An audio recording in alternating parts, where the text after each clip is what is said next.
Hello hi ఉదయాన్నే లేచి పనులన్నీ ముగించేసుకున్నాక మేమైతే రెడీ అయిపోయి మా అమ్మ వాళ్ళ ఇంటికైతే వెళ్ళిపోతున్నాము. ఈరోజు స్పెషల్ ఏంటంటే రాఖీ పండుగ. ఈ ఇయర్ మాకు ఈ రాఖీ పండుగ ఎంతో స్పెషల్. ఎందుకంటే మా పాప ఇదే ఇయర్లో పుట్టింది. దానికి ఒక బుజ్జి తమ్ముడు కూడా ఇదే ఇయర్లో పుట్టాడు. సో ఇద్దరికి ఈ రాఖీ పండుగ మొదటి సంవత్సరం అవుతుంది కాబట్టి వాళ్ళిద్దరికీ ఈ ఇయర్ చాలా ప్రత్యేకమనే చెప్పాలి.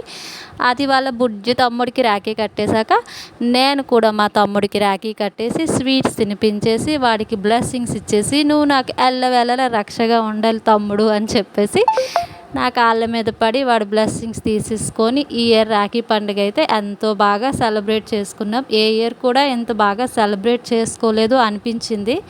ఎందుకంటే పిల్లలు మేము అందరం ఒకే చోట ఉండి నవ్వుకుంటూ హ్యాపీగా సెలబ్రేట్ చేసుకున్నాం ఈ ఇయర్ రాఖీ పండుగ. Bye friends.